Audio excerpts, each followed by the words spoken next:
Hello, my friends.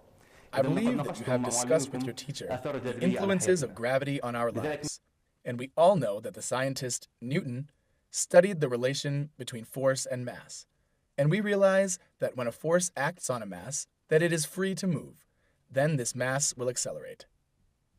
Hence, gravity is no different than other forces. If gravity acts on a free to move mass, then this mass will accelerate. This acceleration is represented as g equals 9.8 meters per second squared. However, you must be wondering if this value is fixed and how we got it originally, and if we can find it easily. The answer is yes. There is a simple experiment called the experiment of the simple pendulum, by which we can find this value easily. So, I will leave you with your teacher again so that you may discuss how the simple pendulum works.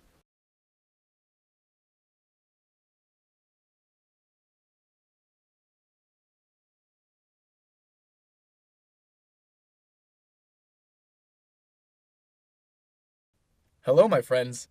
I assume that you have figured out that we will use the simple pendulum to measure the acceleration of gravity. The simple pendulum is a very simple tool, consisting of a string from which a regular block is hanging. This pendulum moves under the influence of gravity and has a very regular movement. Let's try to make this simple pendulum.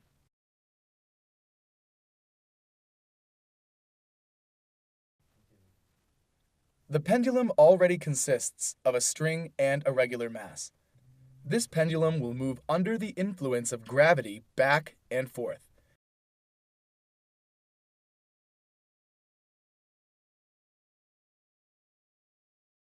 Between two main points, A and B. As you can see, the movement from point A to point B, and then back from point B to point A, is called a complete pulse. The time of this pulse is called the period of oscillation of the pendulum.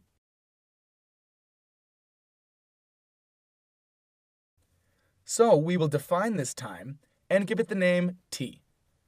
It is, once again, the movement from A to B and then the return trip from B to A.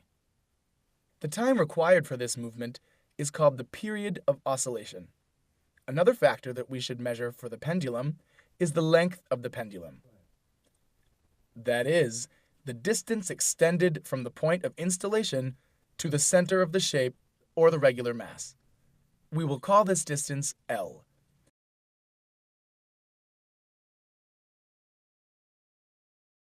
So the length of the pendulum will be given the symbol L.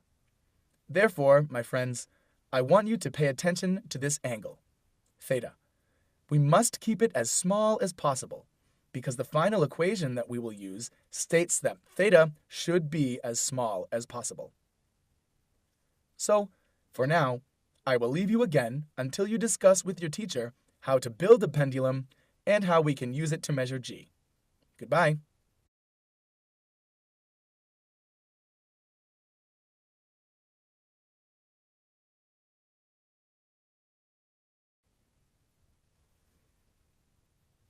Welcome again, my good friends.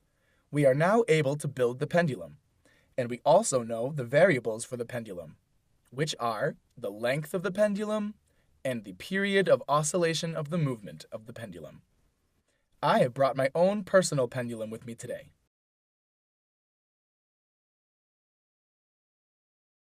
Here it is. As you can see, it consists of a string and a cylindrical weight.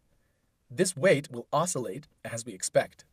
We will measure the length of the pendulum and measure the period of oscillation of the pendulum so that we can measure the value of g in our lab here at the University of Jordan. So, my friends, to make the experiment more enjoyable for you, I would like you all, with your teacher, to divide the class into 4 groups and to have the teacher build the main pendulum, while each group of you builds your own. These pendulums will only be different from each other in length. This length will directly affect the period of oscillation, but The link between the length of the pendulum and the period of oscillation is the acceleration of gravity that we are looking for. So now, I will leave you again so that you can form 4 groups, and each group can build its own pendulum. Goodbye.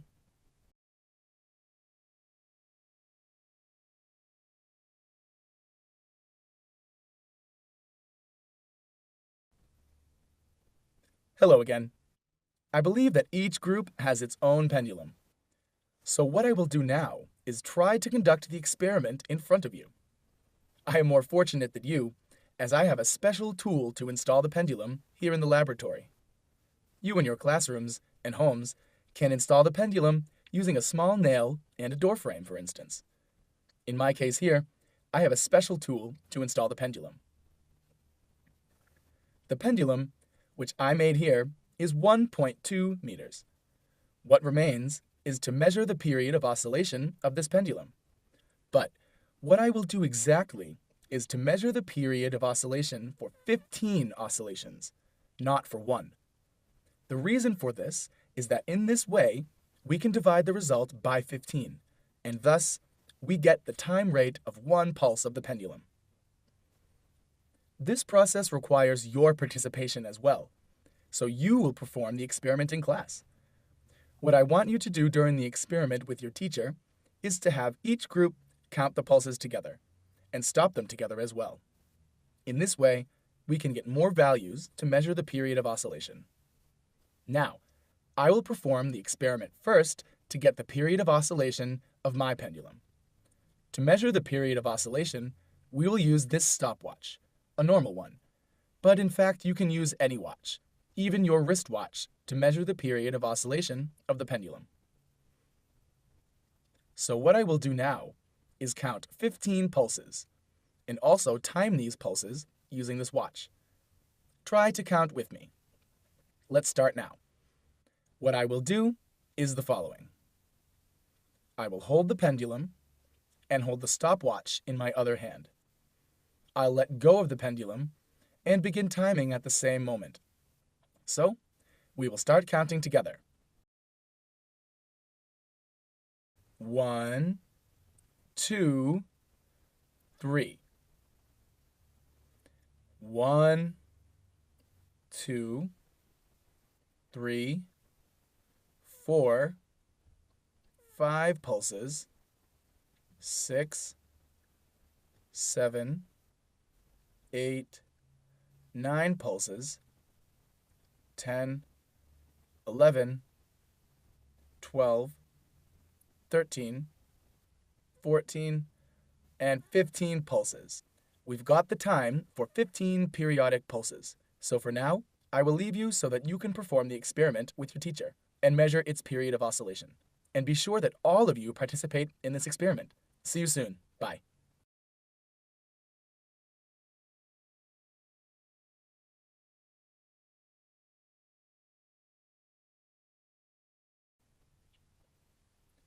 Hello, friends. So, we have been able to measure the period of oscillation of 15 oscillations. What we will do now is make a table in order to arrange all of the information we have obtained. This table will be as follows. Here is how to draw the table, which contains the data of our experiment. We will begin by drawing a place for the length of the pendulum.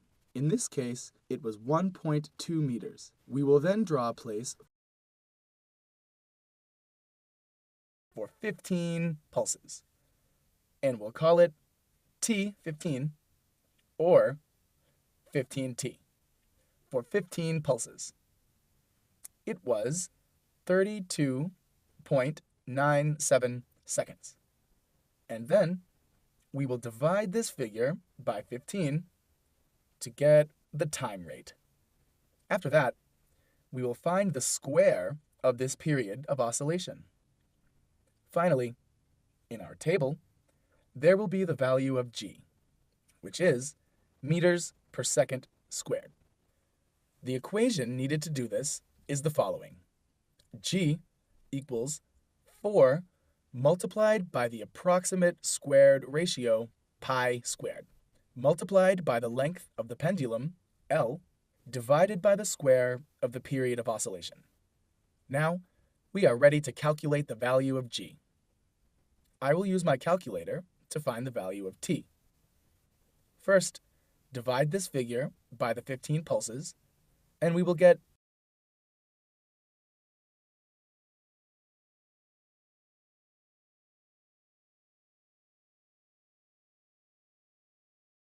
2.198 seconds. This is the period of oscillation of one pulse. Then, we will square this figure to get 4.831 seconds squared. Now what remains is to apply this figure and that figure in our equation to find g. Once we do, we find that g in this case is 9.806 meters per second squared. Isn't that amazing? Isn't this the value of g that we figured out long ago? We are now able to calculate it. You should now go with your teacher and try to understand this equation, and then use it to find the values of g in your experiment to which you have conducted with your teacher. So I'll leave you again so that you can do that. See you shortly. Goodbye.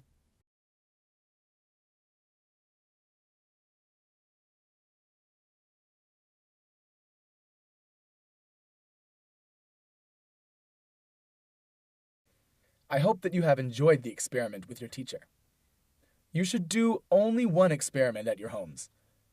You should also inform your parents how they can measure the value of g, and in the coming lesson, you should bring these values to your teacher. This way, my friends, when we find the overall rate for these values, we get the best value for g in a city. Therefore, in honor and recognition of your efforts, what we will do is use the value of g, which you got in all measurements, experiments, and questions in which we need the value g. Also, I request you to ask the teacher to try to get the values of g in other schools and other cities of our beloved country.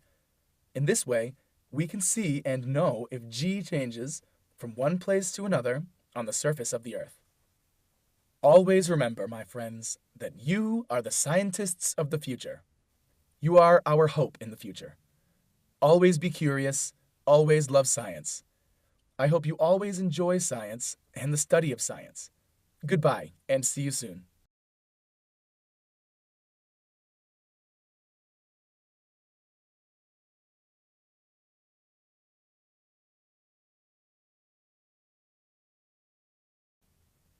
My fellow teachers, as you are aware, the subject of physics is one of the most difficult for students. But I think that the solution for this lies in our own hands, us, the teachers. If we present the subject in an interesting and relevant way, I think we will help our students to love and adore it. Therefore, my fellow teachers, the principal objective of this experiment is, at first, to make the subject of physics interesting for our students. And then comes the basic concept, the concept of the acceleration of gravity. This concept is essential for all stages of physics that the students will learn later. So, the key function in the first pause for the teacher is to try to provide spiritual support and the motivation for the student to think of gravity and acceleration. Give them relevant and easy-to-see examples of gravity, such as the movement of the earth, a person climbing up and down, its effect on the movement of cars, aircraft, and rivers, and athletes. It is through these simple examples that we can provide the student an introduction to open the door to the study of gravity. During the second pause, you, my colleague, will introduce the concept of force and acceleration, in this case, by providing the students with Newton's second law, and remind the student that through forces, we can make masses accelerate. One of these forces is the force of gravity. As we all know, the force of gravity gives a constant acceleration of objects at least 9.8 meters per second squared. You should also try up this time to provide the student with the concept of the simple pendulum, which is, in this situation, only a string from which a weight is hanging. We believe that the students, through this very simple experiment, can learn how to measure the value of g used almost everywhere during their study of physics. Then, during the presentation of the pendulum section, you, my fellow teacher, should draw the pendulum on the blackboard.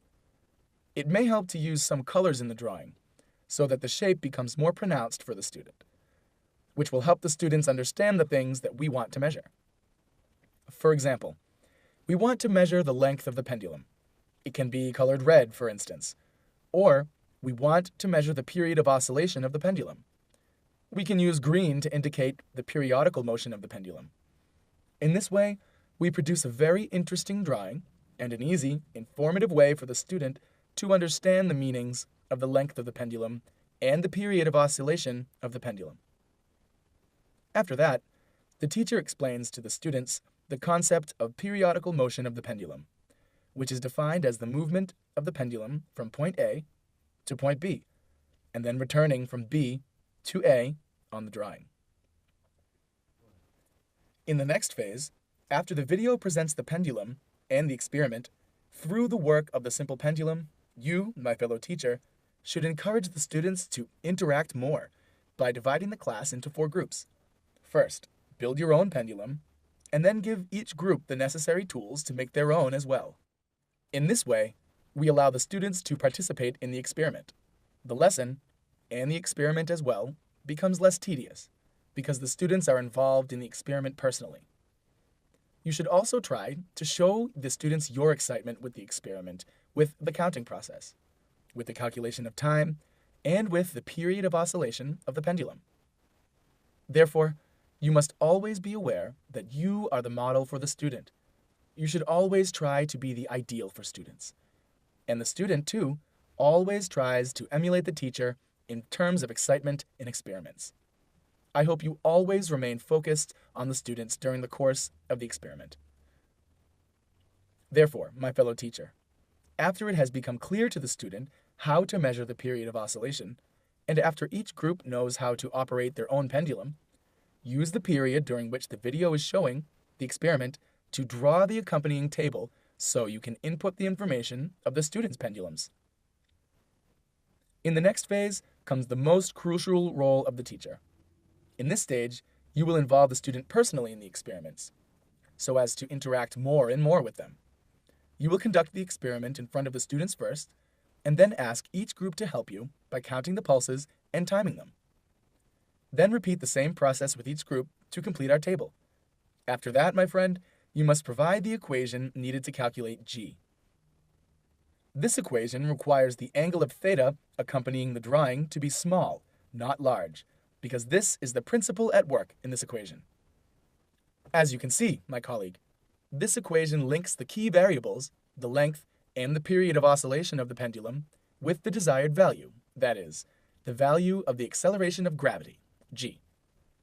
In the next phase, you, my friend, explain to the students how to rearrange this equation to get G. You should assist the students to calculate G for each group. That way, you get 5 values for the measurements of the period of oscillation for 15 pulses. Next, find the average value for this time, and then find the average value of the period of oscillation by dividing by 15. Thus, we can get rid of the effects of errors within the calculations of the experiment. So, the value of G becomes as close as possible to its real value in terms of the place where we are. Then, my friend, ask your students to try to measure the value of G at their homes with the participation of their parents, as if this were their homework. In this way, you can allow the students to show off their skill and feel proud in front of their families as they measure a constant law of nature. In the next class, ask each student to bring you the value that has been measured. In this way, we have large numbers of measurements of the values of the acceleration of gravity, from which we can take a general average. This way, we get the best value for G, or the acceleration of gravity, in our city. It would also be very useful for you, my colleague, to try to obtain the values of G from other schools in other cities in your country. This way, you can help the student to consider the following idea. Is the value of G a constant value in all geographical locations? Or does it change from one place to another. Now comes another crucial role for you, my good friend, and that is to show students that through a simple experiment, we have reached an important conclusion, which affects our lives dramatically. Furthermore, you can encourage the students to understand that such simple experiments sometimes lead to great results. For example, finding the acceleration of gravity. Always try to use the value of g that you have learned through such experiments. This way, you will always remind the student that this is the g that you measured yourself in one day. Always encourage the students by telling them that they are scientists, one way or another, that their curiosity makes them scientists, brings them closer to science. Dear teacher, always remember that the students look at you as their role model, so you must always be passionate about and loving too science. Dear teachers, you can find my email at the end of the text accompanying this video. So I hope that all of you try to provide me with any questions or any suggestions about this experiment or any other experiments. I wish you all success. Thank you, and goodbye.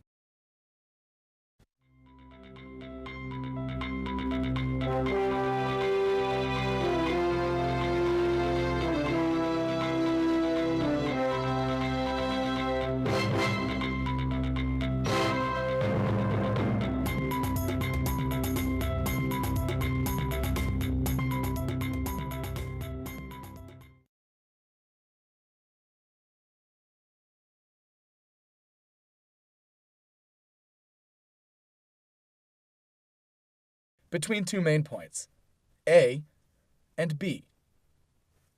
As you can see, the movement from point A to point B, and then back from point B to point A, is called a complete pulse. The time of this pulse is called the period of oscillation of the pendulum.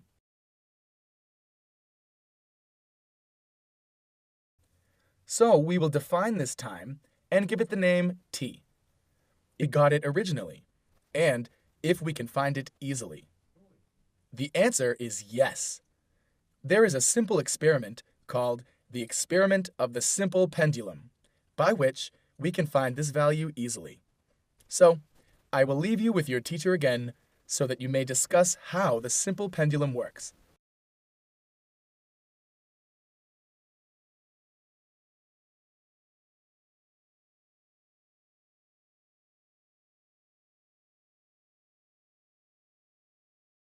Hello, my friends.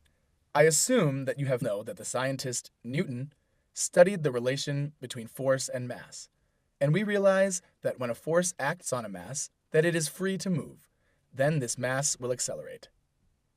Hence, gravity is no different than other forces. If gravity acts on a free to move mass, then this mass will accelerate.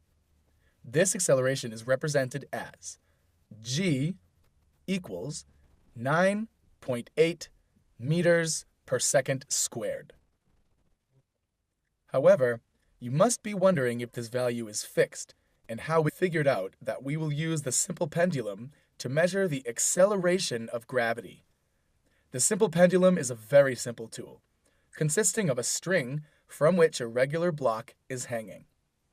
This pendulum moves under the influence of gravity and has a very regular movement. Let's try to make this simple pendulum.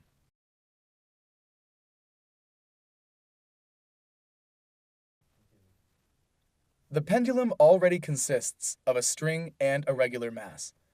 This pendulum will move under the influence of gravity back and forth.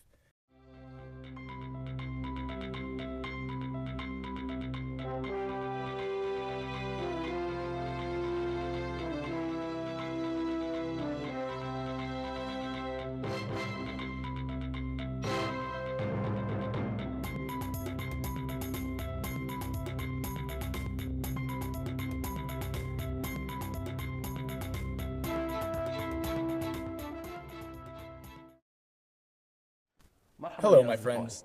I believe that you have discussed with your teacher the influences of gravity on our lives, and we all